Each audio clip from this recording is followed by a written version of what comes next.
Hello friends, Tal here, and welcome to the 7.1.5 Tank Spec Class Guides.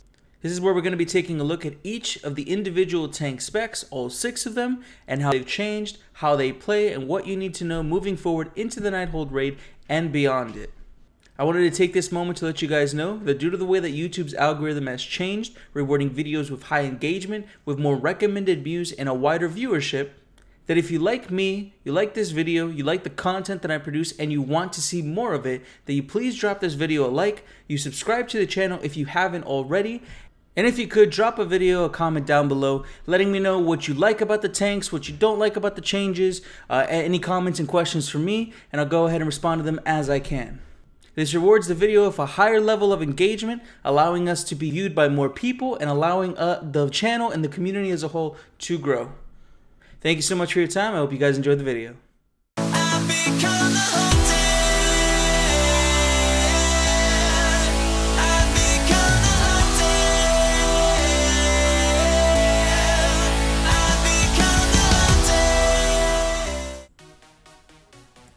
Hello friends, Tal here, and welcome to the 7.1.5 Guardian Druid Guide. We're going to be taking a look at the Big Ol' Bear, my chosen main for the beginning and now the middle of the expansion. Well, not middle, first major, first new raid, major raid. The Nighthold is going to be coming out soon. Basically, we're going to be taking a look at how the Guardian Druid has changed, where it's at position-wise with all the tanks, and basically what you need to know to go ahead and play your tank now in the new patch environment. So first of all, I just want to say that a lot of the information I'm going to be talking about, and specifically a Google Doc that I'm going to be referencing, is going to be coming from the MMO Champion Guardian Druid forum. What you can see is in the description below, there's going to be a link to the patch 7.1.5 Guardian Druid MMO Champion thread, and then inside that link is also going to be, below that link I should say, is also going to be the link to the Too Long Didn't Read, basically changes that was posted by one of the forum users. Remember that when I do my research for all these tanks, I'm doing it on MMO Champion, I'm doing it on Wowhead, which, by the way, shout out to them. They've gotten really good with a lot of their changes. I will be linking to them in some of the other tanks. But basically, I'm letting you guys know where my information is coming from. It's not just personal use, it's also the community and basically theory crafting and that kind of stuff that happens around here. And I want to go ahead and link to that because I think it's important to make sure that we're always branching off and showing that off. So in the background you can see this is me in a mythic dungeon, just doing a quick little run, just giving you some gameplay in the new patch environment, and we're going to be talking about the changes. So first of all, what you need to know is that you were nerfed. If you're a Guardian Druid, you were nerfed. Is it a big nerf? Are you a lot weaker than you were in the past? Are you, screwed over or anything like that? Not at all. Frankly, even with these nerfs, which are mostly rage generation nerfs, you're just fine. The truth of the matter is that Guardian Druids have been very strong and very dominant for basically the entire expansion. To the point where, for example, they nerf some of the rage generation baseline that you'll get to encourage you to then take a rage generation talent later on in your talent trees. If you've been following my content at all, you know that I've been using DPS trinkets. I basically gear myself up to do as much damage as possible. Sometimes I don't even use rage on Iron for a Mark Reversal. Sometimes I just spam it on Maul. In a bubble, if you look at just the nerfs and the changes, you think, oh, they're nerfing Guardian Druids, blah blah blah. But no, you have to take into account, okay, we weren't using certain things that we're meant to use. We're not gearing a certain way that we were meant to gear. So what it is more than anything is an offensive nerf, because once we start, putting talents where they need to go and maybe stop using our rage in a certain way, it makes it so that we're still going to be very defensive and very tanky. So we're going to go ahead and talk about that now. Your auto attacks are going to generate 6 rage, down from 8. Mangle generates 5 rage, down from 6. Galactic Guardian proc use generates 8 rage, down from 10. And your Gory Fur, which is an artifact trait, is going to reduce the next Iron Fur or Mark of Ursol cost by 25%, down from 50%. So instead of being reduced from 11.25 rage, it's going to be, instead of being reduced by 22.5 rage, it's 11.25 rage. Along with this, taking into account our tier, all of these things, these changes, our tier is going to make our rage use even cheaper, because it's going to be affecting our the usage that we use on our Mark of Ursol or Iron Fur, as well as having to now spec into Bristling Fur or Blood Frenzy in our talent tree. We're going to be just fine. In fact, if you're a geared druid, you honestly barely even feel these rage changes. The other thing to note is that Iron Fur is going to give you 80% armor per stack, down from 100%. So again, these are not big changes. These are not things that are going to, bend you over a table and make you cry for your mom. You're going to be just fine. And it's important to go ahead and talk about that. So now coming into the new patch environment, how you play is going to be essentially the exact same. You're using Mangle and Thrash basically on cooldown. Your filler is going to be Swipe. You're still going to make sure that your target always has Moonfire on, and that you use your Galactic Guardian procs to generate more rage and make sure you keep that off cooldown because it can proc so often. You're going to use your rage on Mark Reversal if it's magic damage that you're taking, or Iron Fur, and you can stack Iron Fur stacks up higher and higher because again it's 80% armor, and you do another stack and it gives you even more armor, and you can stack that up as well. You use Maul only when you are going to rage cap, or if you have a moment where you could do a little bit of damage. And beyond that, you're just basically making sure that you use your cooldowns when you need to for intense moments of damage, that you're using the right mitigation for the right scenario. If it's all magic damage you're taking, remember that Mark Reversal does not stack. Use it once, and then you're basically just sitting around waiting. And if you need a heal, you use a little bit of rage on Frenzied Regeneration. It's not a big heal, but it'll keep you steady and kind of stable. Essentially, the way that you play your Guardian Druid has not changed much at all, and it actually extends itself into the talents as well. If you go ahead and look at the talents, you can see that for the most part, me and a lot of other Druids, we were using Brambles because we did not need the rage generation of Bristling Fur or Blood Frenzy. You went Brambles for additional damage, and for that nice little absorb that you can carry around. For the most part, if you're doing easy content, you don't need the rage, you're doing just fine, you can still take Brambles. But essentially, if you're doing single target fights with periods of some high damage, you take Bristling Fur. And if not, you're taking Blood Frenzy for AoE. This is going to be the replacement for all that rage that we lost baseline, is going to be easily filled in by taking one of these two talents, which before we could actually ignore and take Brambles instead, giving us a little bit more damage.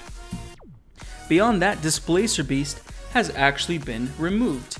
You now have Intimidating Roar. It's a 30-second cooldown. It's going to cause all enemies to cower in fear, disorienting them for 3 seconds. It's usable in all shapeshift forms. And I have not yet tested this myself, because I Gutter Auroras, that's kind of the baseline thing that you take all the time. You don't really take Wild Charge. You're still going to be taking this one for Stampeding Roar reduction in dungeons and raids for yourself.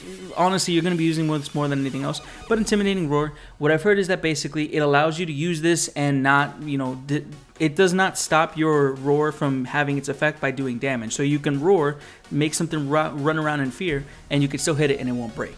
Essentially is what I've been told. But there you go. That's the replacement for Displacer Beast, which I hate because Displacer Beast has its uses, but I also like because Displacer Beast puts you in cat form, making you lose all your rage, and your bear form buffs, which is kind of unfortunate. Other changes include an entire change to the 75 tier. Galactic Guardian is going to give you a little bit less rage than it used to in the past. It's going to be 8, not 10. Don't listen to this tooltip. And then Incarnation Guardian of Ursoc is going to increase your armor by 15% when you have this up. For the most part, Incarnation is used only in DPS scenarios, especially Burst, because it lets you use Thrash on cooldown. If you're thinking Mythic Helya, all the little ads that come out in Phase 2, you can pop this and just press Thrash like crazy. So the armor buff is nice, but it's not really why you use this talent in the first place. And even then, it's arguable that Galactic Guardian wouldn't be better for damage. And then Soul of the Forest is going to be Mango generates 5 more rage, deals 25% more damage. It's fine, it's not a big deal. Galactic Guardian is still the go-to in every scenario for damage and for defense, but Incarnation has its use if you specifically need to burst AoE something down. You're thinking Mythic Pluses, specific moments in a fight, on raids and things like that. Galactic Guardian is the standard, Incarnation is the specialized use. Another change is that Earth Warden is now tied to Thrash. When you use it, you gain a charge of Earth Warden. It's only when you deal direct damage, and it's going to reduce the next damage of the next auto attack by 30%. You can have up to 3 charges. It's a thing. It's still probably not worth using. If you're trying to be as defensive as possible, you go Guardian of Elune, because it's going to make Iron Fur and Mark Reversal last longer, and your healing of your Frenzy Regeneration be more healing. If you just want your cooldowns up more often, which is usually the scenario I find myself in, I take Bark's Survival of the Fittest, which reduces the cooldown of Bark's and Survival Instant by 33%. You have choice here. For the most part, I don't think Earth Warden will ever see use. And then finally, the 100 tier has had a change. You actually have, you're going to be using something different in this scenario now. Beforehand, what you usually used is Ren and Tear almost all the time, especially if you have the Legendary, which makes you have 2 more stacks of Thrash. But Pulverize was changed significantly. It does a ton more damage, and it's going to be reducing all damage that you take by 9%. Please remember these tooltips have not been updated yet. So not all the tooltips have been completely updated. So well, you have yourself in a scenario where you're going to be taking Pulverize in a single target environment. What that means is that when you have your 3 stacks of Thrash and Thrash comes off cooldown right before you use Thrash again, you Pulverize, you use Thrash, you put another stack of Thrash up on the target, and then you're just fine. You're going to be doing a bunch of single target damage and reducing the damage that you take an equal amount by Rend and Tear. AoE scenarios, you still go Rend and Tear, and specifically if you need the Lunar Beam healing or you want to combo this with the artifact ability, Rage of the Sleeper, you can go ahead and use that. The cooldown was lowered to 1.2 minutes, down from 1.5, but it's still a good idea to combo this with Rage of the Sleeper. For the most part, even if you have the legendary that gives you 2 stacks of Thrash, you want to use Pulverize in single target. That's how much of a DPS boost this has received. Keep that in mind.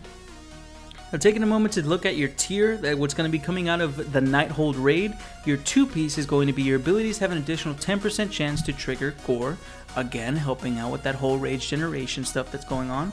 And then your 4-piece is Mango reduces the cost of your next Iron Fur, Mark Reversal, or Frenzied Regeneration by 5 rage, stacking up to 2 times. So again, taking all these things into consideration, our rage generation is fine. Even if you don't take Blunt Frenzy or Bristling Throat or have this tier, me right now, even though I have some gear on my bear, I'm fine rage generation wise, but it's only going to get better when you take into account the talents and the tier that's going to be coming in. Another thing of note is that you're still trying to get versatility and mastery with haste and crit kind of coming down below from that point on if you're going for a pure defensive build. Alright, and now taking a look at legendaries, for the most part, all the legendaries that we have available to us before 7.1.5 have retained their position in the list.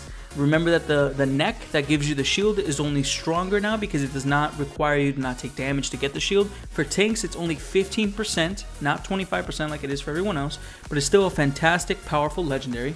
The chest got increased from 50% to 75%, increased affinity bonus, which is nice. There's nothing to really write home about, nothing you need to worry too much about. But we have a couple of new legendaries being introduced that do affect us in one way or another. First of all, you have the Guardian Druid specific one, Oakheart's Puny Words. And what that does, it has 2 of our best stats here, and Barkskin instantly grants 45 rage plus an additional 15 rage over 3 seconds. Fantastic legendary. There's no reason why you wouldn't want to use this. It gives you even more rage, and it's tied to a low cooldown with 2 of our best stats on a very important piece, the helm. So just good. It's just good. If you get this, fantastic. If you have to cycle this in for some of the other legendaries, that's fine. It's a good thing to have. I have no negative things to say about it. Now there's also a new legendary tank trinket that's coming out. Archimonde's Hatred Reborn. Also has 2 of our best stats. You gain an Absorb Shield for 30% of your maximum health for 10 seconds. When the shield is consumed or expires, 75% of the damage absorbed is dealt to nearby enemies, split evenly on a 1 and 15 second cooldown. 1 minute 15 second cooldown. So this is fantastic. First of all, we're one of the highest HP tanks in the game. Our mastery just gives us even more and more and more health. So it's a huge shield, especially if you combine with the neck. But it's going to be a huge shield that we have on use whenever we want, and it's an absorb. Remember, Guardian Druids don't have absorption, so it's a fantastic tool. And when it expires, you're going to want the whole shield to be used up, so you don't want to just use it and not take damage. 75% of the damage that you absorb is dealt to nearby enemies. So it's a nice, fantastic defensive ability. It has an offensive component to it. If you get it, amazing, especially given that we do not have absorption effects on Guardian Druids for the most part. Do not have absorption on a Guardian Druid baseline, but also take into account trinkets are kind of a mess, okay? Just flat out. Tank trinkets, especially the Nighthold ones, I don't like them. I have to play with them to figure out if there's maybe a shining star somewhere, but this whole expansion, I have disliked tank trinkets the entire time. I think the only decent one that you could use, and is always good in every situation basically, is the Dark Moonfair trinket, which is really annoying because I want the best trinkets to come from raids. So if you get this, you don't have to worry about a trinket in one of your trinket slots, and you know that you have a good thing. So if you get this, fantastic. Lastly, we come to Lady and the Child. This is a balanced Druid legendary. You cannot get this unless your loot spec is balanced. So for the most part, as a Guardian Druid, if you're paranoid about getting bad legendaries like me, you probably won't ever see this. If you're a balanced Druid main that switches over to Guardian every once in a while, fantastic, you might get a chance to get this, and when you do, it works in Guardian spec, but it's going to make Moonfire deal increased 20% damage and hit another nearby enemy within 20 yards of the target. This also procs off Galactic Guardian, so the Galactic Guardian laser beam that shoots down will proc a second one. The second one does not get the damage bonus that Galactic Guardian gives to Moonfire. Keep that in mind. But it's still going to make you shoot even more lasers, doing even more damage, putting even more dots out, which are going to give you more chances to shoot more lasers, have more procs, have more rage. I love this legendary, but I don't know if I love it enough to risk getting a different balanced legendary that I might never use as a Guardian Druid. So keep that in mind. This is something to know about. It's not something that I would say you shoot for unless you have every legendary already. It's not something that I would say, you have to aim for this. Keep in mind that it exists, and maybe if you want to roll the dice, you might get lucky. Who knows? But all in all, that's pretty much it. The Guardian Druid has not changed in any significant manner from the 7.1 environment. It's still a fantastically strong, stable, sturdy tank.